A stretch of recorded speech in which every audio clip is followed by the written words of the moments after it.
Cette histoire commence un jour complètement orageux. Le ciel est teinté de noir, la pluie tombe de partout, et les éclairs puissants ne tardent pas à frapper. Des mains sombres sortent de ce qui semble être une sorte de trou noir tracé au sol, et une femme y est entraînée sans pouvoir faire absolument quoi que ce soit. La femme pleure désespérément tout en essayant de s'accrocher aux rares choses qui l'entourent, mais elle sait que c'est inutile. Cette scène est observée par une petite fille qui lui ressemble beaucoup, sa fille, qui regarde avec des larmes aux yeux sans savoir quoi faire. Mais à ce moment-là, sa mère lui remet une sorte de sphère avec le chiffre 10 000 gravé à l'intérieur, tout en lui disant qu'elle doit tout faire pour retrouver le légendaire as. Ina essaie de demander qui est cet as, ou commencer à le chercher ou à quoi il ressemble, mais les mains continuent de tirer la femme vers l'abîme jusqu'à ce qu'il ne reste plus rien d'elle. La dernière chose que l'on peut voir est la paume de sa main où le chiffre 0 apparaît comme une première introduction à la façon dont fonctionne ce monde de fous. Le trou noir au sol disparaît sans laisser la moindre trace, ni du trou ni de la femme qui, quelques secondes plus tôt, implorait pour sa vie. Mais pour comprendre ce qui se passe ici, nous avons besoin de beaucoup de contexte ainsi que d'un saut dans le temps.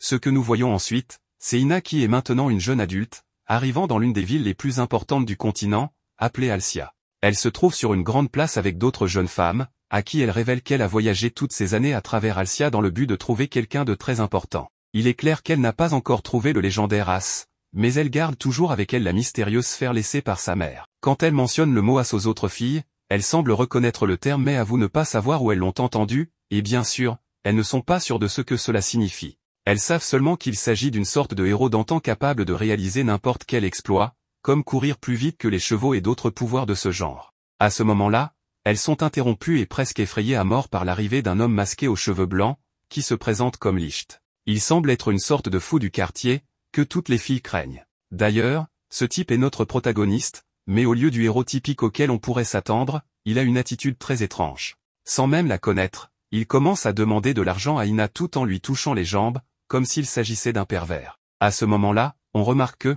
tout comme sa mère, Ina a également des chiffres gravés sur sa peau, mais au lieu de la main, ils sont inscrits à l'intérieur de sa cuisse. De même, le fou de notre protagoniste a aussi un chiffre, mais ce qui est étrange, c'est qu'il s'agit de -999, tandis que celui de Ina est 441. Il continue de la toucher de manière inappropriée, ce qui pousse Ina à le frapper. Mais Licht persiste et la poursuit comme un animal en chaleur. Heureusement, il est attaqué par une autre fille aux cheveux blancs et à la peau bronzée, nommée Nana, qui semble le connaître et le réprimande pour avoir effrayé les gens comme un psychopathe. Tout comme les autres, Nana a un nombre tatoué sur sa peau, mais dans son cas, c'est le 77. Elle s'excuse auprès de Inae, réalisant qu'elle est nouvelle en ville, l'inviter à manger dans sa taverne mobile pour discuter un peu et tenter de compenser la frayeur que son ami lui a causée. Pendant qu'elle mange, Ina raconte qu'elle vivait autrefois dans un petit village de montagne avec sa mère, jusqu'au jour où, pratiquement de nulle part, sa mère a été entraînée dans le sol. Ina ne semble pas avoir la moindre idée du pourquoi, mais Nana lui explique que son père a également été entraîné dans l'abîme,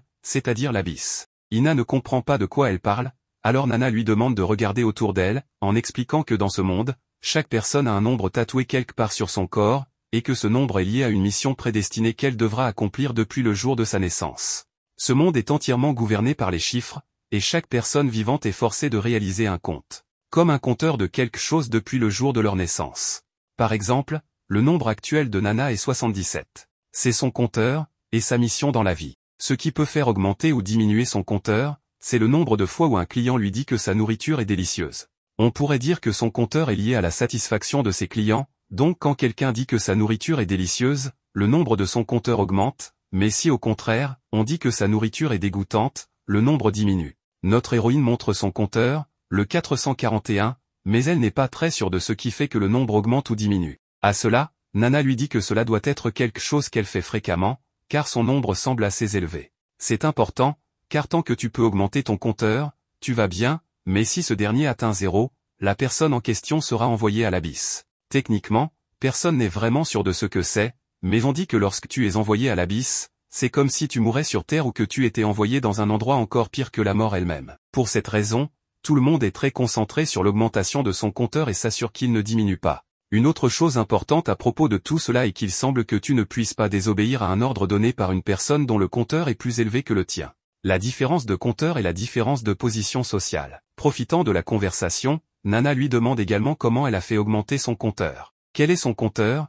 Et Ina répond qu'elle pense qu'il s'agit de la distance qu'elle a parcourue, ou du moins c'est ce que lui avait dit sa mère avant de mourir. Nana est surprise, car le compteur augmente tous les 1000 km, donc cela doit être une quantité gigantesque. Mais notre héroïne lui dit que cela n'a pas été un problème, car elle reste motivée par sa mission de retrouver le légendaire as. Ces mots semblent éveiller quelque chose en Anna, mais elle ne dit rien, car à ce moment-là, des gardes dirigés par un type qui se fait appeler le légendaire as apparaissent. Il a une étoile blanche tatouée juste à côté de son compteur, le 320, ce qui fait pleurer Ina, car elle avait entendu dire que tout comme lui, le légendaire as porterait la marque d'une étoile. Elle commence à pleurer d'émotion et le type l'emmène ailleurs pour qu'il puisse discuter des détails et qu'elle lui explique pourquoi elle le cherche. Cependant, une fois qu'ils sont seuls, il commence à la toucher de manière inappropriée tandis que notre héroïne essaie simplement de lui parler de sa mère. À ce moment-là, elle se souvient de ce qui lui avait été donné, alors elle en profite pour sortir la mystérieuse sphère de l'époque, celle avec le chiffre 10 000 à l'intérieur. Cela semble être le bon mouvement, car tout le monde est surpris en la voyant, sortant leurs épées et mentionnant qu'il s'agit d'un ballot holder. Le type lui ordonne immédiatement de lui remettre l'objet, et les choses deviennent très bizarres, au point de l'attaquer avec son épée. Même Ina, aussi innocente qu'elle soit, commence à se douter qu'il n'est pas la personne qu'elle recherche. Il insiste, mais elle lui rétorque qu'elle n'a pas à obéir à ses ordres, car même si elle est une fille ordinaire, son compteur est plus élevé que le sien. Il admet qu'elle a raison, alors, en contrepartie, il lui demande de parier ses étoiles. Ina ne comprend pas de quoi il s'agit, mais il lui dit qu'il va exercer son privilège en tant que membre de l'armée pour la défier à un pari d'étoiles. Innocemment, notre héroïne accepte, mais juste au moment où il commence, des mains émergent du sol, et il explique qu'au cours de cette bataille, il n'aura pas à obéir à ses demandes. Il commence alors à la frapper, au point de la jeter par la fenêtre. Ina lui supplie d'arrêter, mais le type lui dit simplement qu'elle a perdu le pari. À ce moment-là, des mains sont sorties du sol et ont arraché les chiffres de notre héroïne pour les donner au sergent. Ina s'est retrouvée avec un seul chiffre, le 1, et le sergent lui a retiré l'étoile à côté de son compteur, révélant qu'il n'était pas le légendaire as et que tout avait été un mensonge. Juste au moment où il semblait qu'il allait également lui prendre son ballot, notre protagoniste apparaît, prêt à la défendre, et défie le type en duel d'étoiles. Cependant, le sergent se moque de lui et de son compteur en disant qu'avec moins 999, il ne devrait pas être capable de lui faire quoi que ce soit. Néanmoins, il accepte le duel et commence à l'attaquer, mais il ne parvient pas à lui infliger le moindre dégât. Les soldats qui accompagnaient le sergent trouvent cela très étrange, car théoriquement, il aurait dû être entraîné à l'abysse au moment où son compteur est arrivé à 0. Ils avertissent donc leurs compagnons de ne pas le sous-estimer, car il pourrait s'agir d'un cas isolé, comme quelqu'un de super puissant ou qui posséderait un ballot. Au cours de la bataille, notre protagoniste dit à Ina qu'elle doit arrêter de chercher les as, et oui, il dit as au pluriel, car il s'agit de simples assassins, et elle ne devrait pas essayer de se lier avec aucun d'eux. Cependant, les choses deviennent bien plus intéressantes lorsque Licht sort son épée, révélant un compteur bien plus élevé, le 5700, avec une véritable étoile blanche à ses côtés, révélant qu'il possède non pas un, mais deux compteurs et qu'il est le légendaire as que notre héroïne recherchait depuis si longtemps. Cette révélation surprend tous les témoins. Les autres soldats deviennent nerveux en voyant que Licht est un légendaire as, mais David les fait taire en affirmant que c'est impossible, car les as étaient des héros d'il y a 300 ans, et qu'aucun humain ne peut vivre aussi longtemps. Tous les soldats se regroupent pour attaquer Licht, qui demande alors à Ina de fermer les yeux. À une vitesse fulgurante, il esquive leurs attaques, et ses pas laissent des cratères dans le sol. Licht se déplace si rapidement que David ne peut le voir. Soudain, il apparaît derrière lui et, avec un simple pas, une onde de choc projette David au loin. Licht se moque de David en lui demandant ce qui se passe, expliquant qu'il ne fait que marcher. Chaque pas produit une rafale d'air qui frappe David violemment. Il enchaîne avec une attaque à l'épée, provoquant une explosion qui soulève un nuage de fumée. Les spectateurs réalisent alors qu'ils ont affaire à un véritable légendaire, un porteur d'une épée massive, marqué d'un compteur de moins 999 sur la main gauche, et capable d'exercer une force inhumaine avec ses jambes, se déplaçant trop vite pour être vu. Licht est ainsi surnommé l'as des attaques éclairs. Cependant, le client de David se moque du compteur négatif de Licht, le qualifiant de faible. Licht continue de donner une raclée à David, puis bondit dans les airs en emportant Ina dans ses bras. Il s'excuse auprès d'elle, pensant qu'elle est terrifiée, mais Ina lui explique qu'elle est plutôt surprise qu'il puisse voler. Elle comprend alors qu'il est bien le légendaire qu'elle cherchait. Elle lui propose de partager un repas après cette bataille, et Licht, voyant qu'elle s'inquiète pour lui, promet de récupérer son compteur et de veiller à ce qu'ils puissent rentrer chez eux et manger ensemble. Licht descend alors du ciel comme un météore, frappant David avec une puissance telle qu'une explosion retentit. David est laissé au sol, gravement blessé et incapable de bouger. Licht en profite pour exiger sa reddition, ce qui lui permet de remporter le duel d'étoiles. Les mains sombres prennent le compteur de David, le transférant à Ina, qui se retrouve maintenant avec 760 points. Après le combat, Ina éclate en sanglots, se remémorant la demande de sa mère. Elle réalise que Licht est le véritable légendaire qu'elle cherchait depuis si longtemps. Alors qu'elle montre le valeur qu'elle veut lui remettre, Licht change soudainement d'attitude, le lui arrachant des mains. Il lui dit qu'il va le garder, car un Valor vaut beaucoup d'argent, et qu'il est désormais riche. Confuse, Ina lui demande ce qu'il fait. Licht lui répond qu'elle est un fardeau, et lui rappelle que son compteur est de 5700, tandis que le sien n'est que de 760. Il lui suggère de parier ses étoiles si elle n'aime pas la situation, avant de lui lancer une poupée en guise de paiement pour le Valor. Ina, perplexe, explique qu'elle cherche un légendaire depuis 5 ans, selon les instructions de sa mère. Mais Licht lui révèle que les As ne sont pas des héros, seulement des assassins. Il l'encourage à abandonner sa quête et à mener une vie normale, puis s'en va d'un saut gigantesque, laissant Ina seule et déconcertée. Ina retourne chez Nana et raconte tout ce qui s'est passé. Nana examine la poupée, sourit, et conseille à Ina de la garder toujours avec elle. Alors qu'Ina tient la poupée, celle-ci tremble avant d'exploser en libérant des fleurs, révélant le Valor à nouveau dans ses mains. Nana lui explique qu'être porteur d'un Valor est un crime grave dans la loi d'Asie, et qu'en la protégeant, Licht lui a sauvé la vie. Si elle avait remis le Valor aux soldats, elle aurait été traquée non seulement par l'armée, mais aussi par des criminels avides de cet objet. Déterminée, Ina continue de chercher Licht, apercevant un chariot au loin. Elle lui crie de l'attendre, mais Licht ne répond pas. Elle lui confie qu'elle l'a cherché pendant si longtemps, qu'après la mort de sa mère, elle était seule et effrayée de rester ainsi à jamais. Elle se sentait heureuse pour la première fois en le retrouvant, mais trébuche et lui rappelle sa promesse de manger ensemble. Finalement, alors qu'il s'éloigne, elle l'accuse d'être un menteur. Le compteur de Licht chute alors à -1000. Un des soldats s'approche d'Ina, confirmant qu'elle détient le Valor, mais lui explique qu'il ne lui veut aucun mal, seulement la remercier. Grâce à elle, ils ont pu localiser le légendaire As. Il contacte ensuite ses supérieurs via un dispositif de communication, signalant que l'As des attaques éclairs, Licht Black, est toujours vivant. Le lendemain, des soldats arrivent à la taverne de Nana pour lui demander si elle a vu Licht, et supposent qu'il est celui qui détient le ballot, même si l'objet est toujours en possession de notre héroïne. Nana les couvre en affirmant qu'elle n'a aucune idée de l'endroit où se trouve notre protagoniste, insinuant qu'il a quitté la ville. À noter qu'il est très important de mentionner un événement de la bataille précédente, au moment où notre héros part, laissant Ina complètement dévastée, un des soldats l'interrompt. Il a compris le plan de notre protagoniste et sait que Ina possède toujours la sphère. Mais il la rassure en lui disant qu'il ne compte pas la dénoncer. Cela est très étrange, car le soldat semblait être un simple personnage de fond, mais son attitude change complètement lorsqu'il se présente à Ina, disant qu'au contraire, il est là pour la remercier d'avoir enfin retrouvé le légendaire As, que lui et son groupe recherchent également. Pendant ce temps, dans un village voisin, on nous présente 2 sergents débutants nommés Lin et Pelé. Ce dernier arrive dans la chambre de la jeune femme pour lui annoncer qu'ils viennent de recevoir les affiches de recherche d'un certain Licht, alias notre protagoniste, qui porte un masque étrange et est considéré comme un criminel extrêmement dangereux. En plus d'avoir un ballot de haute catégorie, il est également l'un des légendaires As, et ils doivent être très prudents avec lui. L'un fait semblant d'écouter, mais elle est en réalité concentrée sur d'autres choses, car elle est une personne très bienveillante et considère qu'il est plus important d'aider les habitants du village autant qu'elle le peut, surtout que son compteur dépend littéralement de cela. En effet, la condition pour ne pas être envoyée à l'abysse est d'aider le plus de personnes possible, et son compteur n'augmente que lorsqu'elle parvient à avoir un impact significatif sur la vie des gens. Alors qu'il parcourt les rues de la ville, il tombe sur notre protagoniste, qui fait semblant d'être un mendiant local. Cela attire l'attention de Pelé, qui devient méfiant en voyant un homme masqué, mais notre héros insiste sur le fait qu'il est une personne différente de celle recherchée, mentionnant qu'il n'a aucun pouvoir et que son compteur est si bas parce qu'il a été rejeté par plus de 1000 femmes. À ce moment, on se rend compte que le compteur de notre héros est passé de -999 à -1000, ce qui indique que son compteur dépend d'être ou non rejeté par les femmes. Lin et Pelé arrivent à la même conclusion, et la jeune femme accepte de sortir avec lui dans le but de l'aider. Le pervers de notre protagoniste réussit à s'en sortir,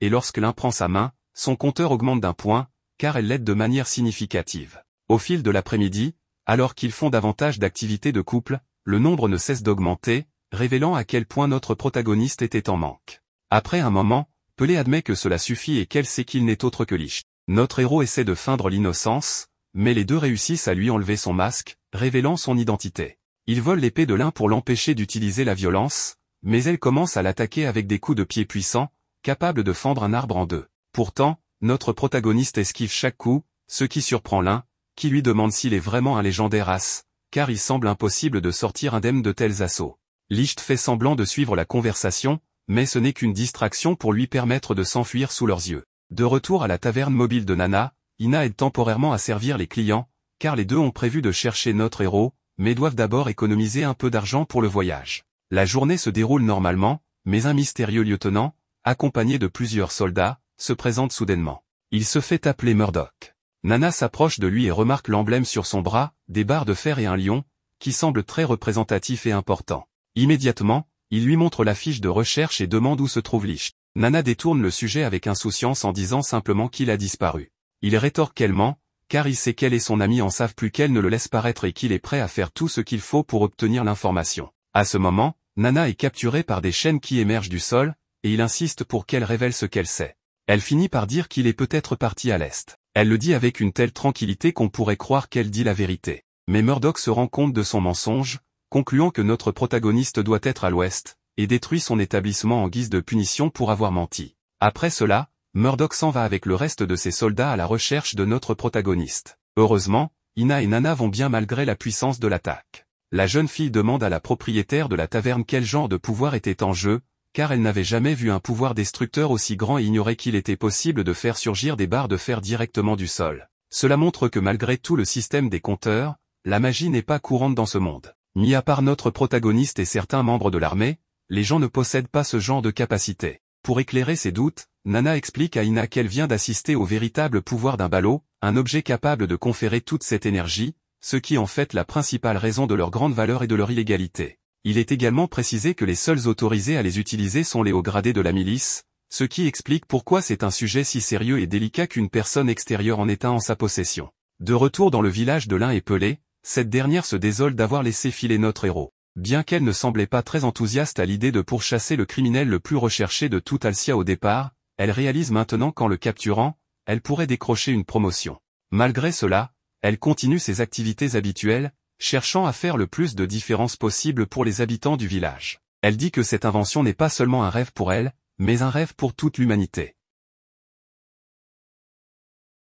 Quelques minutes passent avant que la jeune et innocente soldate ne réalise qui elle avait juste à côté d'elle, et elle commence immédiatement à le poursuivre de toutes ses forces. Les deux jeunes gens traversent la ville, jouant pratiquement à un jeu de chat et de souris, et notre héros semble tout sauf inquiet, ne pouvant s'empêcher de rire face à l'attitude de la jeune fille. Cependant, la situation change rapidement, car de nulle part, ils sont attaqués par les pouvoirs de Murdoch, qui manque de blesser l'un dans le processus, ordonnant aux soldats d'attaquer sans aucune pitié. Pelé l'appelle premier lieutenant Murdoch, ce qui nous apprend qu'il est l'une des personnes les plus importantes de l'armée. Son compteur est également impressionnant, affichant 900 points, ce qui est très élevé pour quelqu'un qui n'est pas un as.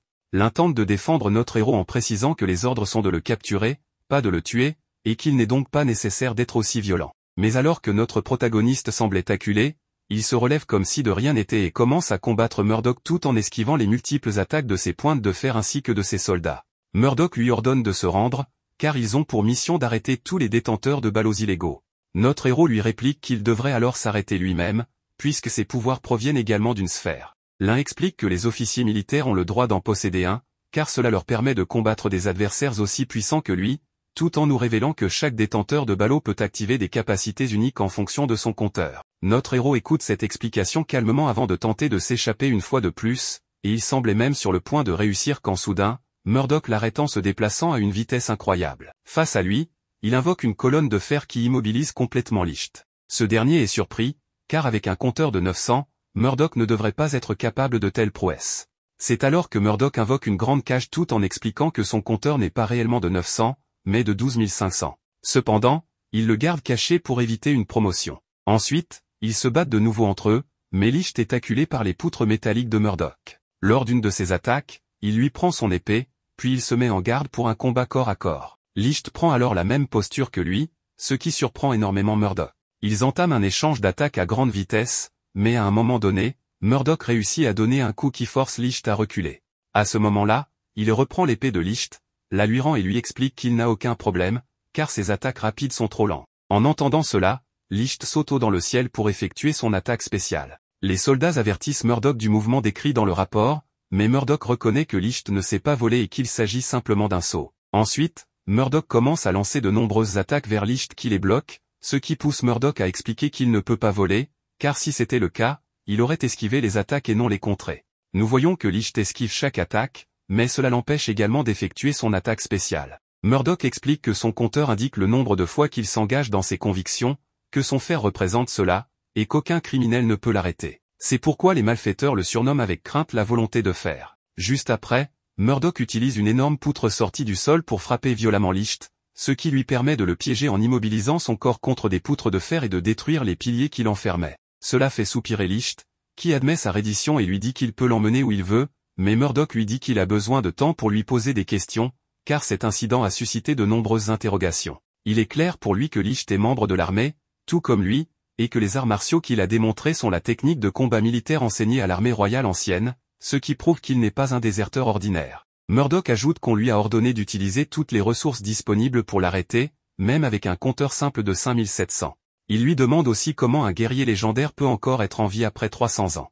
Enfin, il demande qui est Licht en réalité. Mais Licht répond qu'il ne sait rien et que c'est juste un pudding. Cela oblige Murdoch à sortir un fouet à pointe de fer, lui annonçant qu'il va lui faire très mal, et il lui lance une attaque. L'un intervient alors pour encaisser le coup, et Murdoch lui demande ce qu'elle fait. Elle répond qu'elle ne sait pas vraiment, mais que cet homme l'a aidé à distribuer des tracts, à réparer une poupée et d'autres choses de ce genre. Elle est interrompue par Murdoch, qui mentionne avoir entendu beaucoup de rumeurs sur elle et qu'elle a ignoré ses devoirs pour du bénévolat supposé. L'un lui fait remarquer que ce village est étroit, rempli de falaises, et qu'il n'y a pas d'endroit pour que les enfants puissent jouer, donc elle a pensé à construire un parc. L'un lui donne alors des tracts, et on lui demande s'il aimerait aider, mais en recevant le tract, Murdoch dit que cela n'en vaut pas la peine et le déchire en deux. Il lui rappelle qu'en tant que membre de l'armée, sa priorité est de punir les criminels, et c'est pour cela qu'elle reste aussi inutile. Puisqu'elle pense que le village est si paisible, elle n'a pas le droit d'ignorer ses devoirs et, si elle a du temps à perdre avec ses idioties, elle devrait apporter le mal à la justice. Un homme du village essaie de la défendre, mais Murdoch l'interrompt. L'un donne raison au lieutenant Murdoch et tente de s'excuser, mais Licht l'interrompt, lui disant de ne pas s'excuser. Puis il dit à Murdoch qu'il pourrait briser son fer mais qu'il ne voulait pas le faire, car elle a dit ne pas vouloir endommager ce village. Ensuite, il brise les chaînes à ses poignets. En réaction, Murdoch lui dit de ne pas le sous-estimer et crée des gants de fer autour de ses mains. Il commence un échange d'attaques, créant une barrière de puissance des deux côtés. Licht prend progressivement l'avantage, disant à Murdoch qu'il ne comprend pas le village et que Licht ne renonce pas à ses devoirs parce que le village est paisible, mais que le village est paisible parce qu'elle est là. Enfin, il exige des excuses pour elle, tandis qu'il gagne en puissance. La pression exercée fait que le sol se fissure, et l'un tombe d'une falaise. Murdoch, voyant cela, saute pour la sauver, mais Licht bouge encore plus vite et la rattrape le premier. Lorsqu'elle ouvre les yeux, elle voit qu'elle est dans les bras de Licht, qui lui dit qu'elle est lourde et devrait faire un régime. Cela l'énerve, et elle essaie de le frapper. En le frappant, elle voit son compteur chuter à 1001. Ensuite, Licht la lance vers Murdoch pour qu'il la rattrape, et, après l'avoir rattrapée, Murdoch décide de laisser Licht s'échapper. Ils commencent à gravir la falaise en utilisant leur pouvoir, mais ensuite Murdoch la dépose au sol et lui dit qu'elle est lourde. Il aperçoit ensuite le tract déchiré au sujet du parc, et se rappelle les paroles de l'un à son propos. Il utilise alors ses pouvoirs pour construire un parc en fer, ce qui rend les enfants et les villageois heureux. Il explique à l'un que son fer ne durera pas longtemps à moins qu'il ne soit proche, et qu'elle a 3 jours pour renforcer la structure avec du plâtre ou construire des fondations pour le parc. Après cela, il ira chercher Licht, et elle l'accompagnera dans cette quête. En entendant cela, l'un accepte joyeusement et va aider les autres avec le parc. Resté seul, Murdoch pense que lorsqu'il a sauvé l'un, Licht était bien plus rapide que lui et qu'il n'a jamais montré sa véritable force. Peu après, une petite fille arrive avec sa poupée cassée, que Murdoch avait endommagée en arrivant. Elle lui montre, et il la prend pour la réparer. Plus tard, on voit que Licht continue son voyage, désormais seul. En chemin, il traverse de vertes prairies et porte un masque d'oiseau. À ce moment-là, il est surpris par Ina, qui est très heureuse de l'avoir trouvé. Cela le pousse à faire semblant de ne pas être Licht et à tenter de s'enfuir, mais elle l'attrape par ses vêtements et lui retire le masque. Licht lui demande comment elle l'a trouvé, et elle lui explique que c'était une intuition, et que ses intuitions sont très précises. Cela fait rire Licht, tandis qu'elle se plaint qu'il se moque de ses paroles. Après cela, Nana les salue et s'approche d'eux. Ina en profite pour s'excuser auprès de Licht pour tout ce qui s'est passé, bien que Nana lui dise de ne pas s'inquiéter, car Licht est poursuivi par l'armée. Il raconte ensuite que Licht a causé un remue-ménage à Omo et a eu des problèmes avec Murdoch à cause d'une fille. En entendant cela, Ina regarde Licht avec un visage en colère. Puis, il demande à Nana de la nourriture, mais elle l'éloigne d'un coup et lui explique qu'il n'est plus membre de cet établissement et qu'il doit payer. Voyant qu'il n'a pas d'argent, il lui propose d'aller chercher du bois avec Ina. Une fois seul, Ina appelle Licht monsieur et lui rappelle la promesse qu'il lui avait faite de manger ensemble, promesse qu'il n'a pas tenue. Elle lui demande aussi comment il a pu l'abandonner, mais elle lui montre ensuite un plat qu'elle a préparé en expliquant que c'est une façon de tenir sa promesse d'être ensemble. Elle est heureuse d'être avec lui, mais juste avant qu'il ne goûte à sa nourriture, un véhicule volant passe au-dessus d'eux. Licht voit qu'il se dirige vers une falaise, alors il court vers la jeune fille qui pilote l'appareil en forme d'oiseau. La fille, voyant qu'elle vole au-dessus de la falaise, est ravie, mais elle tombe ensuite dans le vide. Juste avant l'impact, Licht arrive à la rattraper en effectuant un grand saut dans le ciel, toujours avec son masque d'oiseau. Lorsqu'il la ramène au sol, la fille se jette soudain sur lui et lui demande s'il peut voler, puis commence à examiner son corps pour voir si c'est vrai, ce qui le rend nerveux. Il lui explique alors qu'il saute juste très haut et qu'il ne peut pas vraiment voler. Après avoir dissipé le malentendu, la fille se présente sous le nom de Pelmo et leur demande de l'accompagner. Elle leur dit qu'elle ressent que, s'il reste avec elle, son rêve se réalisera. Elle les conduit ensuite à son garage, où elle leur montre qu'elle a un autre prototype de machine volante. Elle explique que le prototype précédent était le numéro 9 et que celui-ci est son principal projet. À ce moment-là, elle leur confie que son rêve est de pouvoir voler et que cette machine est celle qui réalisera son rêve. Elle l'appelle la machine volante.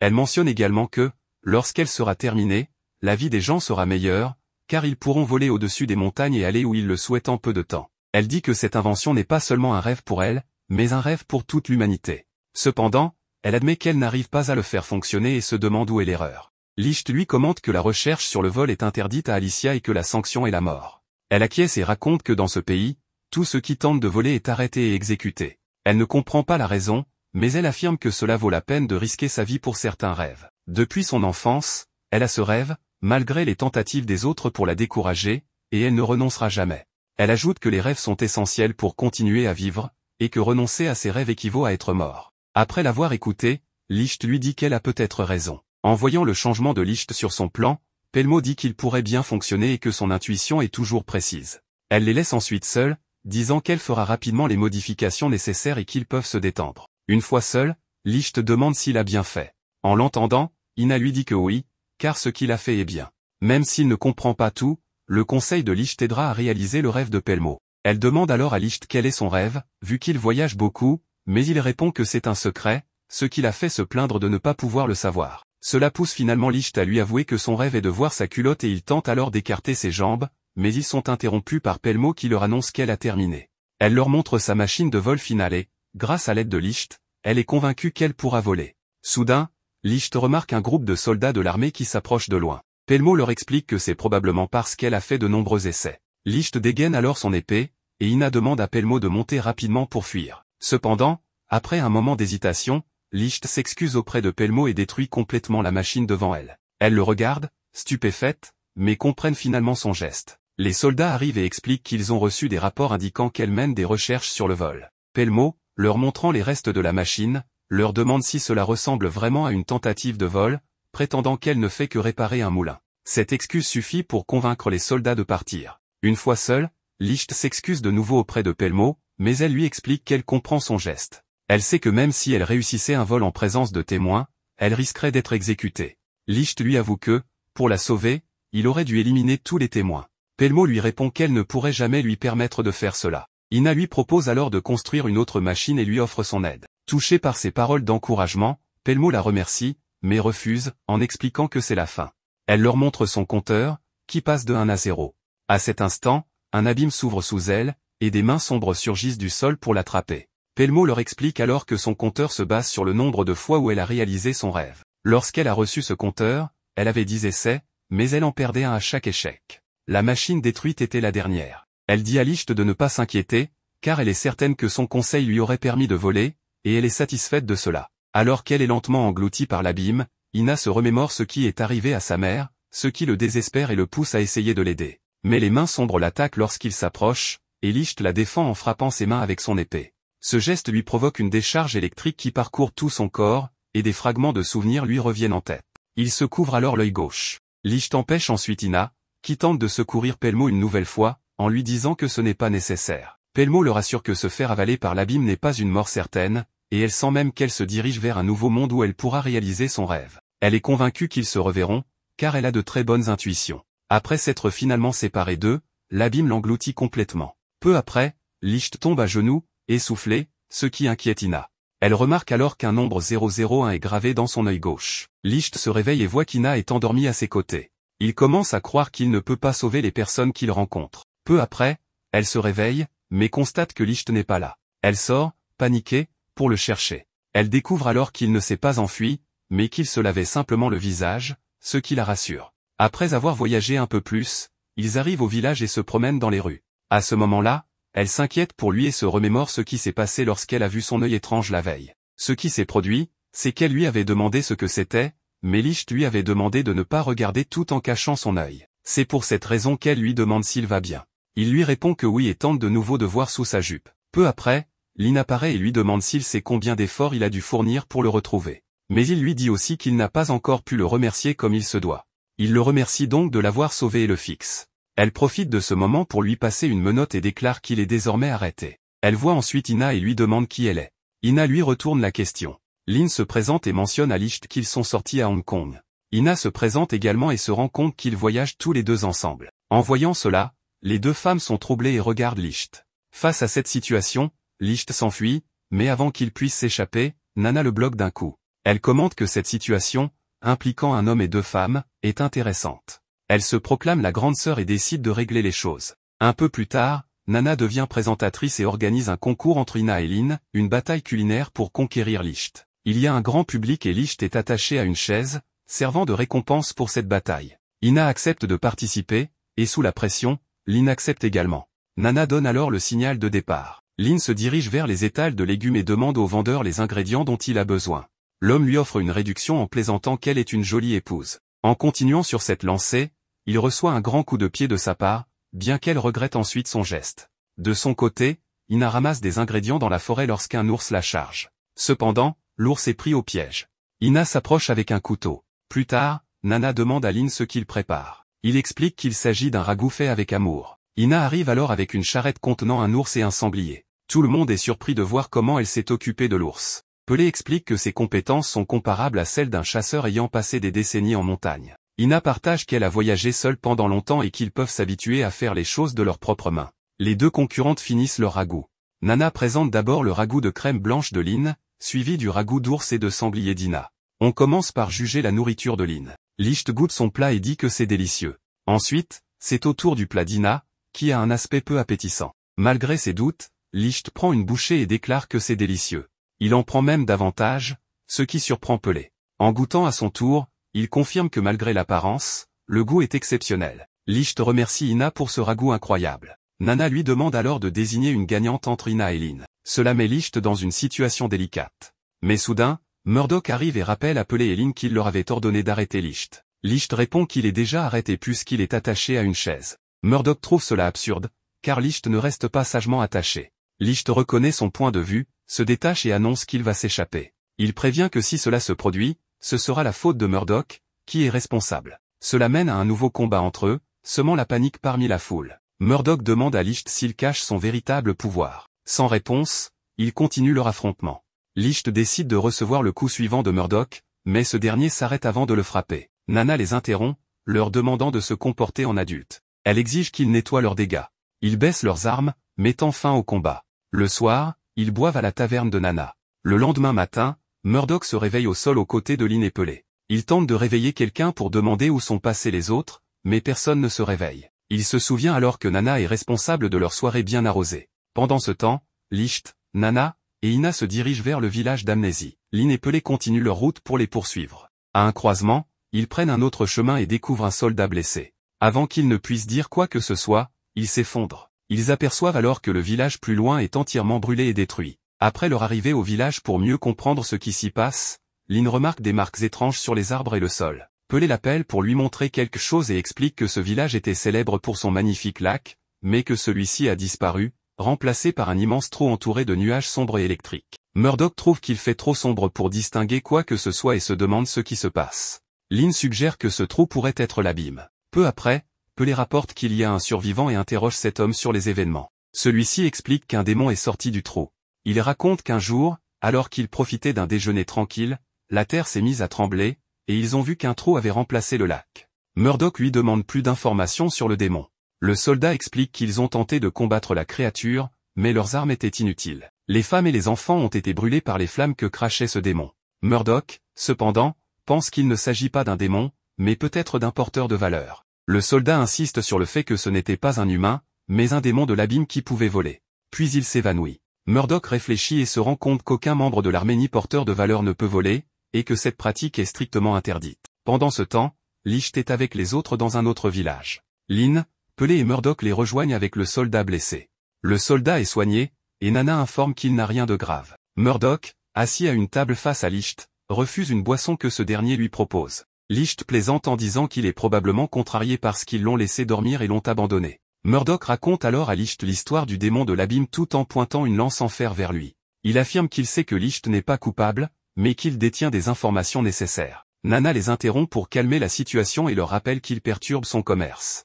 Elle leur propose des boissons pour détendre l'atmosphère. Murdoch dépose un sac d'or sur la table et demande qu'on leur apporte tout le napita disponible. La table se remplit de bouteilles, et Licht accepte son invitation. Ils commencent à boire bouteille après bouteille, passant un bon moment ensemble. De leur côté, Ina et Lynn boivent également. Lynn, légèrement ivre, réfléchit à la façon dont Licht perçoit Ina, qu'il trouve vraiment belle. Sous l'effet de l'alcool, elle lui dit qu'elle ne compte pas abandonner ni perdre, ce qu'Ina ne comprend pas. Murdoch essaie d'interroger Licht, mais celui-ci esquive les questions ou donne des réponses sans rapport. Les deux finissent par être complètement ivres et s'effondrent au sol. Ina et Lynn s'approchent pour vérifier l'état de Licht. Sa tête tombe dans les bras d'Ina, ce qui pousse Lynn à intervenir pour le réajuster. Pendant ce temps, Nana donne encore à boire à Murdoch, qui finit par crier qu'il en a assez. Un puissant tremblement de terre se produit soudainement. Pelé informe Murdoch que la même chose est en train de se produire. Il se dirige alors vers l'origine du tremblement et trouve un autre trou similaire à celui vu précédemment. Un bruit inquiétant s'élève de l'abîme. Le soldat blessé, soigné plus tôt, arrive paniqué, affirmant que ce bruit est identique à celui qu'il avait entendu lors de l'attaque du démon. Murdoch se présente comme le lieutenant de la compagnie Jefani et ordonne aux soldats d'évacuer les civils, de former un périmètre autour du trou avec des boucliers, et de tirer sur tout ce qui en sort. Cependant, Licht s'approche du trou et, en écoutant plus attentivement le bruit, s'inquiète. Il demande à Murdoch d'ordonner la retraite. Murdoch en conclut que Licht sait quelque chose sur le démon de l'abîme et exige la vérité. Licht lui répond que ce n'est pas possible. Leur discussion est interrompue par les cris de Pelé, qui annoncent que le démon sort de l'abîme. Peu après, il remarque qu'un hélicoptère émerge de l'abîme. En le voyant, il se demande comment une telle machine peut encore voler, sachant qu'elles avaient été abattues durant la guerre. Soudain, l'hélicoptère ouvre le feu, tirant une pluie de balles sur eux. Mais Murdoch érige des murs de fer pour protéger les civils. Il se demande alors ce qu'est cette chose, et quand un missile est tiré, il crée à nouveau une barrière de fer qui encaisse l'impact. À ce moment, Licht demande à tout le monde de prêter attention. Il explique qu'il est impératif de ne pas affronter ces machines, peu importe la situation. Il ordonne ensuite aux chevaliers d'évacuer les civils dans les sous-sols des bâtiments voisins. Il demande aussi à Murdoch de construire une muraille aussi épaisse que possible si l'hélicoptère attaque à nouveau. D'abord, Murdoch refuse, arguant qu'il ne prend pas d'ordre. Mais Licht lui rappelle que la priorité est de protéger les gens. Puis, il révèle qu'il détient 3 étoiles sur son épaulette, symbolisant son rang de colonel. Cette révélation surprend Murdoch, qui réalise que ce grade, réservé aux héros de la guerre oubliée, n'est pas inaccessible. Pendant ce temps, Licht affronte l'hélicoptère, défendant les civils et sauvant même une personne d'un missile. Alors qu'il s'approche de l'hélicoptère, il est attaqué par des mains noires surgissant du sol. Une de ces mains gigantesques frappe Licht, le forçant à reculer. Lynn reconnaît cette entité comme Alting et explique qu'au sein de l'armée, ces mains noires sont ainsi nommées. Alting agit comme un tribunal suprême, décidant qui va au ciel ou à l'abîme. Elle observe qu'Alting cible l'hélicoptère. Cependant, à cause de son altitude, les mains noires ne peuvent l'atteindre. Licht, empêché par Alting, ne peut continuer son attaque. Il tente à nouveau de se rapprocher de l'hélicoptère, frappant cette fois une main noire avec son épée. Cela génère une décharge électrique, et son œil gauche affiche 001. En voyant cela, Ina mentionne que cela recommence. Elle explique aux autres qu'une confrontation précédente avec une main noire avait provoqué un effet étrange sur Licht. Murdoch intervient en expliquant que l'armée ne peut attaquer Alting, sous peine de cour martiale et de condamnation à mort. Ina rétorque que Licht protège les civils et sauve des vies. Cela pousse Murdoch à retirer ses lunettes, révélant qu'il ne voit rien sans elles. Malgré cela, il crée une poutre de fer et la lance en direction de l'hélicoptère. Une main noire l'intercepte, mais cette initiative inspire les autres, qui imitent Murdoch et lancent divers objets vers Alting. Occupé à les attraper, Alting permet à Licht d'escalader et d'atteindre l'hélicoptère. Cependant, alors qu'il s'apprête à attaquer, il aperçoit quelque chose à travers la fenêtre et reste paralysé. Murdoch le rejoint et lui demande pourquoi il n'élimine pas le démon. Soudain, une pluie de balles s'abat depuis le ciel, faisant chuter l'hélicoptère dans l'abîme. En levant les yeux, Licht distingue une silhouette. Mais avant qu'il ne puisse réagir, cette personne apparaît soudainement derrière lui et pointe une arme sur lui. Elle appelle Licht capitaine, mentionnant le temps écoulé,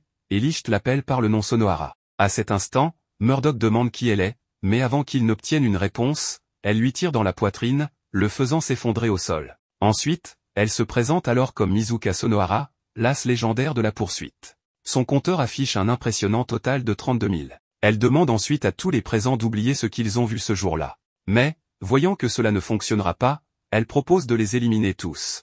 Elle braque alors plusieurs mitrailleuses sur eux et commence à tirer, éliminant de nombreuses personnes avec une facilité déconcertante. Voyant cela, Licht bondit vers elle pour l'arrêter, mais Sonohara l'étreint soudainement et lui dit qu'il lui a beaucoup manqué. Licht lui répond que ce qu'elle fait est mal, mais Sonohara rétorque qu'elle obéira toujours à ses ordres. Elle rappelle une ancienne directive de Licht, qui lui avait ordonné de tuer tout le monde. Elle sort alors une autre arme et recommence à tirer sur les personnes autour d'eux. Cela révèle qu'elle n'a pas toute sa tête. Licht, troublé, s'éloigne d'elle, mais Sonohara continue en disant qu'elle agit comme lui dans le passé et qu'elle va éliminer tout le monde. Lorsque Sonohara persiste à tirer sur la foule, Licht, désespéré, bondit de nouveau vers elle. En réponse, Sonohara lui tire dessus, et il se défend en interposant son épée. Les balles, cependant, semblent guidées, se dirigeant directement vers lui. Sonohara explique que son compteur représente la persistance et que ses tirs poursuivent leur cible, peu importe la distance ou les obstacles. Une pluie de balles converge vers Licht, le forçant à s'écraser lourdement au sol. Les autres essaient de venir en aide à Licht,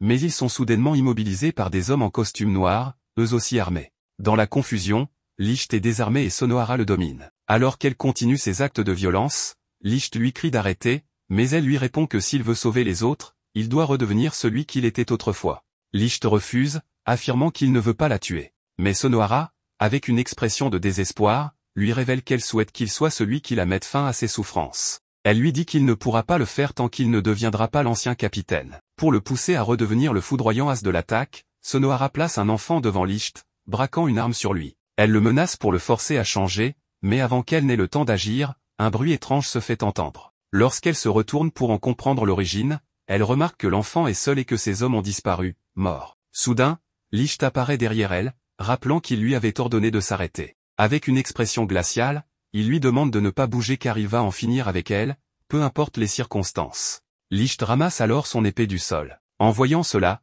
Ina lui crie de s'arrêter, mais Licht, avec un regard différent, lui ordonne de se taire. Cette attitude rappelle à Ina une ancienne question qu'elle avait posée à Licht. Quel est ton véritable objectif? À ce moment-là, Licht met un masque et révèle qu'il est le pilleur, son but étant de priver la nation de tout ce qu'elle possède. Il s'adresse ensuite à Sonohara, lui disant de ne pas oublier les règles lorsqu'elle affronte deux as, et lui demande de prononcer les mots. Elle lui répond qu'elle misera toutes ses étoiles, et ensuite, lui aussi fait la même mise. Cela déclenche un phénomène où Alting commence à émerger du sol tout autour, car il s'agit maintenant d'un pari officiel d'étoiles. Nana explique alors aux autres qu'il s'agit d'un combat entre deux as légendaires, une bataille qui ne s'arrête que lorsque l'un des deux trouve la mort. Ina s'inquiète pour lui, car le compteur de Sonohara est de 32 000, tandis que celui de Licht est de 5 700. Cependant, Pelé pense qu'il s'en sortira, car il a pu tenir tête à Murdoch quand son compteur était de 5 700 et celui de Murdoch de 12 500, ce qui semble impossible. La seule explication est que Licht cache son véritable pouvoir. Nous voyons Licht, sérieusement blessé par plusieurs tirs de Sonohara, toucher ses blessures avec sa main et marquer son masque avec son sang. Puis, il se relève soudainement, entouré d'une aura rouge, projetant cette énergie vers le ciel. Son compteur commence alors à monter rapidement, atteignant 57 000, ce qui stupéfie les autres. Nana explique que c'est possible, car Licht est un as légendaire. Son compteur continue de grimper jusqu'à ce qu'il soit enveloppé dans une aura rouge intense. Sonohara tente de l'attaquer, mais elle est frappée à plusieurs reprises sans même voir ses mouvements. Licht découpe ses balles en plein vol. À cette vue, Ina s'exclame que ce n'est plus Licht. Nana avertit tout le monde de s'éloigner, révélant que Licht, en libérant son pouvoir, est contrôlé par une autre personnalité assoiffée de sang. Il devient alors un monstre, capable de tuer amis et ennemis, jusqu'à s'effondrer d'épuisement. Lors d'un coup puissant, Sonohara est projeté au sol. Son compteur passe de 32 000 à seulement 16 000. Nana révèle que Sonohara était également contrôlé par une autre personnalité pour obtenir un pouvoir supérieur au sien. Enfin, elle retrouve son véritable moi et confesse que, malgré sa puissance, elle n'a jamais voulu tuer personne. Cela déclenche une série de souvenirs où elle raconte qu'on lui avait administré une drogue pour éveiller son potentiel et manipuler Licht. Lorsque Licht reprend conscience, il se rend compte qu'il a du sang sur ses mains. Ina tente de l'arrêter en l'enlaçant, mais il la repousse violemment. Sonohara finit par lui tirer dessus pour l'arrêter, mais cela ne fait qu'aggraver la situation. Licht continue son assaut. Alors que Sonohara est sur le point d'être gravement blessé, Murdoch intervient, bloquant les attaques avec des techniques impressionnantes. Malgré sa blessure, il résiste et exhorte Licht à se contrôler. À un moment critique, Murdoch sort un gant spécial avec un compteur de 45 000, qu'il utilise pour invoquer un monstre de fer gigantesque. Cela dépasse les pouvoirs de Licht, le mettant à terre. Enfin, Licht reprend ses esprits et, en larmes, présente ses excuses à tout le monde. La tension se dissipe, et les alliés célèbrent ce dénouement, même si Murdoch s'effondre peu après à cause de ses blessures. La scène finale montre un homme racontant une version sombre de la fable de la tortue et du lièvre à des enfants. Dans cette version, un magicien donne son sang à la tortue, la rendant plus rapide que l'éclair. La tortue dépasse le lièvre et le tue. Bien que l'histoire soit sinistre, les enfants l'apprécient. Cependant, la narration est interrompue par un soldat qui rapporte que Sonohara s'est réveillé. L'homme, identifié comme le général Schmerman, ordonne que la tortue, Licht, lui soit amenée bientôt, révélant ainsi ses sombres intentions. Plus tard, les jeunes trouvent refuge dans une petite cabane, et on voit que des mains noires harcèlent Lin de manière perverse. Licht explique que Sonohara et lui sont toujours plongés dans leur pari des étoiles, qui ne peut se terminer que d'une seule manière. C'est la raison pour laquelle Alting est présent avec eux. Nana mentionne qu'il finira probablement par disparaître au bout d'un moment, mais en attendant, il attaque, allant même jusqu'à toucher son corps de manière inappropriée. En revanche, lorsqu'il essaie d'approcher Ina, il s'arrête juste avant d'atteindre sa poitrine et s'éloigne. À ce moment, on demande où se trouve Murdoch. Pelé explique qu'il a été convoqué par le commandant suprême et qu'il se rend actuellement à la capitale royale de Nohuel. Pendant ce voyage, Murdoch arrive au quartier général de l'armée, où il rencontre le soldat qu'il avait sauvé plus tôt. Ce dernier le remercie pour lui avoir sauvé la vie. De son côté, Lin commence à craindre que l'appel de Murdoch soit lié à l'attaque contre Alting. Mais Pelé le rassure en expliquant que, grâce à leur victoire contre ces soldats en uniforme noir, aucun rapport ne sera fait, car cela entraînerait leur exécution. Même si les villageois tentaient de les dénoncer, la crédibilité et les actes de bravoure de Murdoch suffiraient à démentir ces accusations. Murdoch se présente alors devant le commandant suprême, Alexandre Rigorovitch, qui évoque leur affrontement avec Licht à Awao. Alexandre demande à Murdoch s'il va bien et tente de l'étreindre, mais Murdoch l'évite. Alexandre poursuit en mentionnant qu'il ne l'a pas vu depuis longtemps et lui demande de passer du temps avec lui, car il considère Murdoch comme son fils, bien qu'il soit orphelin. Malgré tout, Murdoch lui rappelle qu'il a été convoqué pour une mission officielle. Alexandre interroge alors son fils adoptif sur des individus en uniforme noir qu'il a rencontrés dans un village proche de Linden. Ces derniers se faisaient passer pour des membres de l'armée et attaquaient les civils. Leurs uniformes et leurs armes étaient inconnus, et ils s'en sont même pris aux hommes de Murdoch.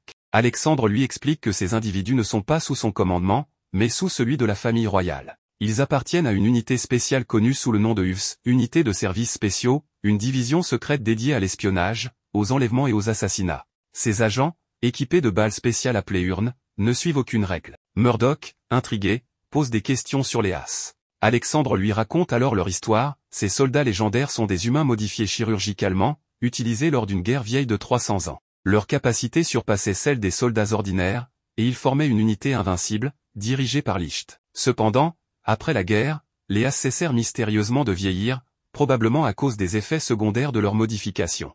Alexandre finit par demander à Murdoch s'il cache Licht. Pris de panique, Murdoch dément, mais son compteur diminue, trahissant ses émotions. Alexandre l'avertit alors de ne pas sous-estimer Licht, mais Murdoch lui répond que seul son propre jugement pourra établir la vérité. Pendant ce temps, les autres membres du groupe sont encore harcelés par les mains noires. Murdoch, de retour, approche alors Licht sans dire un mot. Ce dernier, comprenant la situation, annonce qu'il se rendra volontairement, surprenant tout le monde. À l'extérieur, le soldat sauvé par Murdoch révèle qu'il a divulgué des informations sur leur attaque contre Alting. On apprend qu'il espère que Licht, en étant capturé, sera forcé de servir la nation à travers des missions destructrices. De retour dans la cabane, Murdoch enchaîne tous ses camarades pour les empêcher de s'interposer. Nana, en colère, le gifle et lui reproche de toujours parler de conviction mais de ne jamais prendre ses propres décisions. Elle ajoute que, si Licht était à sa place, il défierait les ordres pour protéger ses amis, même au péril de sa vie. Ces paroles apaisent Murdoch, qui libère ses camarades. Nana révèle alors un secret, elle est elle-même un as légendaire. Son compteur affiche une étoile blanche, et elle décide d'utiliser son pouvoir pour transporter tout le groupe dans un souvenir vieux de 300 ans. Là-bas, ils voient une architecture inconnue et une école. Devant eux, ils aperçoivent Sonohara, vêtu d'un uniforme scolaire. Elle appelle Rito Senpai, un garçon qu'ils ne reconnaissent pas, avant de disparaître dans l'établissement. Ils décident d'entrer dans l'école. En marchant dans le couloir, ils remarquent que toute la technologie est beaucoup plus avancée que celle d'Alcia. Cependant, l'un d'eux mentionne que, si Nana avait raison, cela signifie qu'ils ont voyagé 300 ans dans le passé. Ils doivent maintenant déterminer si ce Rito qu'ils ont aperçu est réellement Licht. Ina exprime sa certitude que c'est bien Licht, affirmant qu'elle en a l'intuition. Plus tard, tous les étudiants sont rassemblés dans le gymnase. Soudain, un homme très grand et à l'allure intimidante bouscule Ina. Murdoch intervient pour la défendre, mais réalise qu'il n'a plus son urne, et distrait, se fait frapper par l'homme. Avant qu'un autre coup ne lui soit porté, Sonohara demande à l'homme de s'arrêter, l'appelant Dohanta Ketora, bien qu'elle ait peur de lui. Un autre étudiant, Tokikaze, intervient aussi, mais Murdoch lui dit de partir, affirmant que cet endroit n'est pas pour les lâches. Cela déclenche une dispute entre eux. Rihito finit par calmer la situation, déclarant que le conflit ne résout rien. Mais, alors qu'il prononce ces paroles, il est sous les jambes d'Ina, ce qui l'embarrasse au point qu'elle commence à le piétiner. Cet incident renforce la conviction des autres qu'il s'agit bien de Licht. Un supérieur s'adresse ensuite à tous, les accueillant à l'école militaire spéciale numéro 13.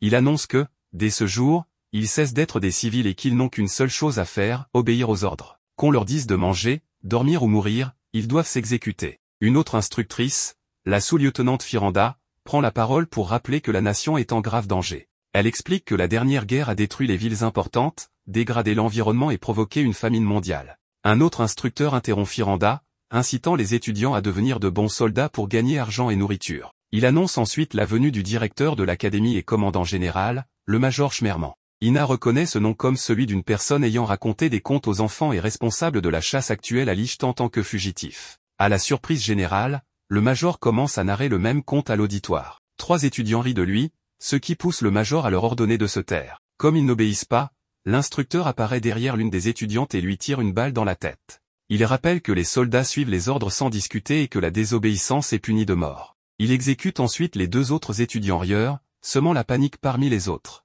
Alors que certains tentent de fuir, les portes sont verrouillées. L'instructeur annonce que ceux qui pleurent, paniquent ou fuient sans autorisation seront également exécutés. Il pointe alors son arme sur Ina, qui pleure. Murdoch tente d'intervenir, mais l'instructeur menace de tirer avant même qu'il puisse la sauver. Tokikaze surgit alors, désarme l'instructeur en projetant son arme avec une katana en bois. Cependant, l'instructeur riposte, blessant Murdoch, et récupère une autre arme pour viser Tokikaze. Rihito intervient en menaçant le major avec un bâton en bois. Le major lui demande s'il pense pouvoir le retenir avec une arme si dérisoire, insinuant qu'elle est inadaptée pour lui trancher la gorge. Rihito déclare qu'il ne joue pas, puis il couvre son bâton de bois avec un mouchoir, ce qui fait soudain apparaître des fleurs. Troublé par cette vision, le major lui dit de ne pas rire. Ensuite, il montre à Rihito comment briser un coup, en prenant ses mains pour les poser sur sa propre tête, et en expliquant qu'un simple geste peut suffire. Il lui demande d'imaginer tordre sa mâchoire avec force pour atteindre ses oreilles. Le major explique ensuite aux autres que même avec la force d'une femme moyenne, il est possible de tuer quelqu'un si on applique correctement la méthode. Il demande à Rihito de le tuer, affirmant que cela pourrait mettre fin à la guerre. Cependant, Rihito refuse et lui dit qu'il ne souhaite pas prendre de vie, même la sienne. Il préfère être tué à sa place plutôt que de trahir ses principes. Ce moment renforce les soupçons des autres, Rihito pourrait bien être Licht. Face à cela, le major déclare qu'il n'a pas d'autre choix et qu'il va devoir éliminer Rihito. Une aura sombre émane de lui, exerçant une pression intense sur tous les présents. Murdoch remarque que cette aura découle uniquement de son désir de tuer. Avant que quoi que ce soit ne se produise, Firanda intervient pour demander au major et au capitaine de les laisser en paix. L'instructeur révèle alors que les balles utilisées jusque-là étaient des balles de peinture. Les étudiants précédemment abattus se relèvent. L'instructeur se présente comme le capitaine Alexandrov et informe Firanda qu'ils seront tous 2 instructeurs. La cérémonie d'entrée s'achève, et les élèves se rassemblent ensuite dans le réfectoire. Dans ce moment de calme, Ina remercie Rihito de l'avoir sauvé, mais il répond qu'il sauvera les filles autant de fois que nécessaire. Pendant ce temps, le major discute avec Alexandrov, exprimant son intérêt pour Rihito. Alexandrov souligne que Tokikaze est un meilleur samouraï, mais le major rétorque que Rihito a réagi instantanément lorsqu'une arme a été dégainée, tandis que Tokikaze n'a agi qu'après le premier tir. Le major trouve Rihito fascinant, car il est entré volontairement dans l'école militaire, mais refuse de tuer. Cela le rend unique, selon lui. Murdoch réfléchit ensuite à la possibilité que Rihito soit Licht. Cependant, son visage, sa taille et ses cheveux diffèrent de ceux de Licht tels qu'ils le connaissent. Murdoch pense que l'école pourrait détenir des informations sur la transformation de Rihito en as. Peu après, les élèves sont conduits dans une salle où Pelé leur montre un ordinateur, qui semble être un outil utilisé dans ce monde pour collecter des informations. Pelé leur projette une vidéo montrant un météore tombant du ciel, avec un fichier nommé Alting. En essayant d'en savoir plus, ils découvrent que l'accès est bloqué et que ces données sont classées secrètes. Alexandrov surgit alors et explique que Alting est un dieu. Lors de la précédente guerre, alors que l'humanité était sur le point de disparaître, ce dieu est descendu du ciel. Personne ne sait d'où il vient, mais il a été conçu avec une technologie avancée, capable de forcer les humains à respecter la décision majoritaire grâce à un pouvoir inconnu. Alexandrov explique que Alting agit comme une assemblée parfaite, où l'humanité a pu voter pour la première fois pour l'élimination des armes nucléaires et l'interdiction des guerres. Ina réagit en affirmant que grâce à cela, les gens vivent en paix, ce qu'elle trouve fantastique. Alexandrov nuance ses propos, expliquant que cette paix n'est pas éternelle. Alexandrov les informe ensuite que l'organisation des salles sera bientôt annoncée et leur demande de ne pas arriver en retard. Murdoch commence à comprendre que Halting a été créé dans Alcia et que toutes les règles mystérieuses de cet endroit sont des décisions de Halting. Il réalise qu'ils ne sont pas là uniquement pour en apprendre davantage sur Licht, mais aussi pour percer les secrets d'Alcia, remontant ainsi 300 ans dans le passé. Il est maintenant l'heure du cours. Tous les élèves se retrouvent ensemble, et Lynn semble très heureuse, car à cet endroit, ils portent des jupes longues. Mais juste après, Alexandrov entre dans la salle et leur ordonne de raccourcir leurs jupes. Lee lui demande pourquoi, et il explique que cela le dérange de les voir aussi heureux. Il leur annonce ensuite qu'il allait être leur professeur, mais un changement de dernière minute s'est produit. Soudain, le directeur de l'académie entre dans la salle. Alexandrov, en quittant la salle, réfléchit à la classe et se remémore une conversation qu'il a entendue avec un micro caché. Il pense que ses élèves ne peuvent pas être des espions car ils se font trop remarquer. Il se souvient aussi de mots comme compteur ou abîme qu'ils ont mentionnés sans en comprendre le sens. Dans la classe, le directeur explique les règles de l'école, chaque élève commence avec 2 étoiles, et celui qui en obtient 10 rejoindra officiellement l'armée. En atteignant cet objectif, les élèves et leurs familles recevront un salaire élevé et des provisions alimentaires. Cependant, si le nombre d'étoiles atteint 0, l'élève sera jugé inapte et expulsé. Les bons résultats dans diverses activités permettent de gagner des étoiles, mais pour en obtenir rapidement, il est possible d'en prendre aux autres par tous les moyens nécessaires. Des règles limitent toutefois l'usage de la violence, exigeant que les 2 parties acceptent de parier leurs étoiles, et le vainqueur ne peut prendre que celles pariées. Les élèves relient cette règle au concept de pari d'étoiles qu'ils connaissent déjà. Plus tard, chacun reçoit ses 2 étoiles, sauf Ryito, à qui on en refuse sous prétexte qu'il est un cas spécial. Pour s'inscrire, il doit prendre une étoile à un autre élève en 3 jours. Ryito informe Ina et les autres qu'il ne se soucie pas d'être expulsé, car il est là uniquement pour sortir Tokikaze de l'école. Il explique que sa grand-mère l'a envoyé, car il lui doit beaucoup. Cela laisse entendre que Tokikaze et Ryito sont frères. Ryito demande à Tokikaze de rentrer avec lui, mais Tokikaze refuse, car il veut devenir soldat. Les filles discutent de la situation. Sonohara mentionne qu'elle veut aussi que Ryito reste, car c'est la seule raison pour laquelle elle est là. Lors du cours suivant, un élève annonce que plusieurs casiers ont été forcés, et leurs étoiles volées. Ryito est accusé, car il n'a pas d'étoiles, mais Ina le défend, disant qu'il n'aurait jamais fait cela. Soudain, un cri se fait entendre. En sortant, il voit Doan qui tient Sonohara par les cheveux.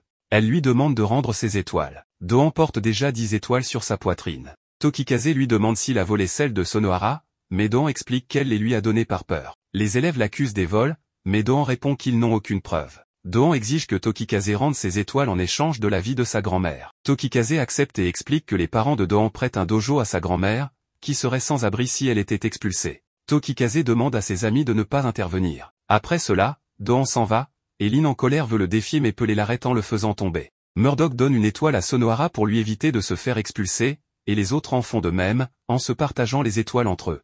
Tokikaze est le seul sans étoile, alors Pelé lui demande ce qu'il compte faire. Étant donné qu'il veut devenir soldat par tous les moyens, il lui recommande de le prendre à un autre élève, mais Tokikaze trouve cela inapproprié. Toutefois, Murdoch rejoint Pelé sur ce point avant de partir. Après en classe, Ryito dit à Tokikaze qu'il ne veut pas qu'il devienne soldat ou assassin. Tokikaze parle des rations alimentaires insuffisantes de sa grand-mère et de son besoin de devenir soldat pour garantir leur survie. Plus tard, les étudiants ayant 10 étoiles sont appelés à la porte principale. Ryito demande à Doan de rendre les étoiles de Tokikaze, mais il refuse et le frappe. Murdoch apparaît à la porte et défie Doan, expliquant qu'il n'a pas besoin d'étoiles pour le battre. Au même moment, Lynn rend ses étoiles à Tokikaze, ce qui met fin à la tension. Le commandant intervient et exige une inspection des étoiles. Les étoiles de Doan s'avèrent être de fausses grenouilles en plastique. Ryito les avait volées plus tôt, lorsqu'il l'avait bousculé. Finalement, Ryito propose à ses amis de ne pas obtenir leur diplôme afin de rester à l'école, car il leur garantira de la nourriture pour leur famille, ce qui leur permettra de réfléchir à leur avenir, et de se demander s'ils veulent devenir des soldats. Durant les jours suivants, les filles, en prenant leur bain, sont régulièrement confrontées à un admirateur clandestin, Ryito. Bien qu'il ne soit pas encore démasqué, cela devient un problème. Lors d'un cours, le capitaine Alexandrov informe la classe que si eux-mêmes n'attrapent pas le voyeur avant les professeurs, toute la classe sera punie. Face à cette menace, Firanda décide de surveiller la fenêtre des bains des filles chaque nuit. Ryito, de son côté, cherche une autre stratégie et décide d'entrer directement par la porte en feignant l'innocence. Cependant, à son arrivée, il découvre que les filles sont armées et que les garçons se changent à cet endroit. Les panneaux indiquant hommes et femmes ont été inversés. Les filles le battent sévèrement. Une des étudiantes demande alors à Pelé de remettre les panneaux à leur place. Pendant ce temps, Murdoch entre dans le bain des hommes, qui est en réalité celui des femmes, sans le réaliser. Distrait par un livre, il commence à se baigner. Lynn, en le remarquant, est prise de honte, tandis que Murdoch, après l'avoir vu, lui conseille de perdre du poids avant de partir précipitamment. En sortant, il fait une hémorragie nasale et s'effondre. L'attention des filles se porte sur lui, permettant à Rihito de s'échapper. Malheureusement, il est capturé par le capitaine Alexandrov, qui annonce que la classe sera punie.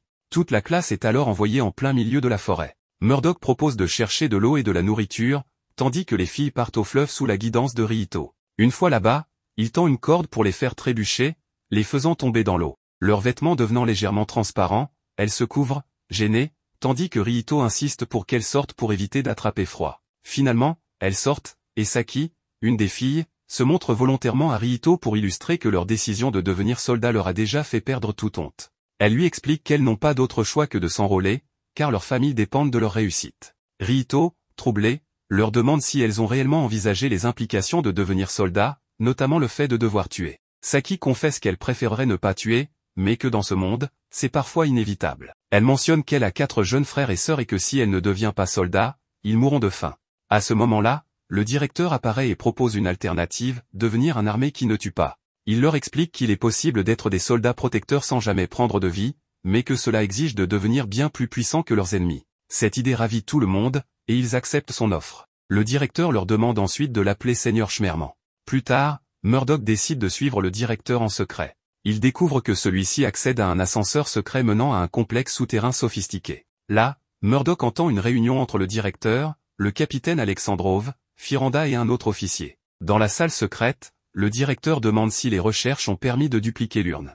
On lui répond que bien qu'il n'ait pas réussi à reproduire l'aptitude de vote, ils ont pu prolonger certains pouvoirs mystérieux liés au halting. Le directeur interroge ensuite Alexandrov sur l'état de la guerre. Alexandrov explique qu'il est certain qu'un conflit éclatera bientôt, car toutes les nations s'y préparent activement. David, un autre officier, exprime son avis. Selon lui, le halting aurait dû interdire non seulement les armes nucléaires, mais la guerre dans son ensemble. Cependant, il admet qu'une telle interdiction serait irréaliste. Le directeur demande alors si quelqu'un sait où se trouve le halting. On lui apprend qu'une personne l'a identifié. Il ordonne ensuite de se préparer à éliminer tout obstacle au moment venu, ce qui l'approuve d'un simple oui. Il demande ensuite un rapport sur l'avancée du projet AS. Firanda informe que les expérimentations sur les rats ont été concluantes, mais que des comportements violents inattendus se sont manifestés. Un rat, uniquement avec ses dents, a éliminé ses congénères. Elle suggère que le cerveau des rats est peut-être trop petit pour supporter ses capacités et recommande de passer à des essais humains. Le directeur rejette cette proposition.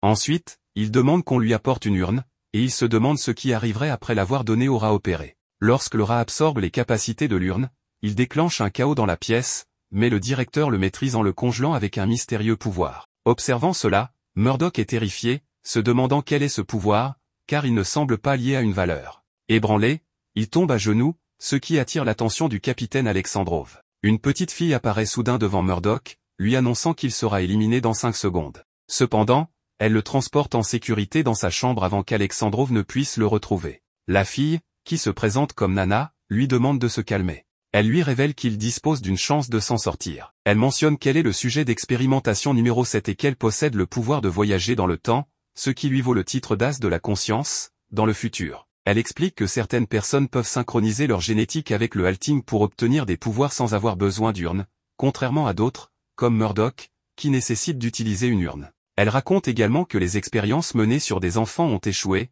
car leur corps rejetait les traitements. Nana est la seule survivante. Elle informe Murdoch que son frère aîné, Licht, est le prochain à subir cette chirurgie, ce qui pousse Murdoch à envisager de faire de même pour changer le futur. Nana le met toutefois en garde, trop en savoir pourrait provoquer des altérations irréversibles du futur. Elle lui confie une mémoire venue du futur, sans savoir ce qu'elle contient, et lui révèle qu'ils ont créé cet as en tout, capable de constituer une armée qui ne tue pas, grâce à leur pouvoir. Avant de partir, Murdoch demande à Nana de l'accompagner, mais elle refuse, craignant de perturber le cours du temps. En guise d'au revoir, il lui promet qu'après 300 ans, lorsqu'il reviendra, il jouera avec elle comme elle le souhaite. Cette promesse la comble de joie. Murdoch atteint enfin l'ascenseur, mais il est surpris par Alexandrov, qui le menace avec une arme. Alexandrov, impressionné par ses exploits, lui rappelle que pénétrer dans une zone restreinte constitue une infraction grave à la loi militaire, passible de la peine de mort.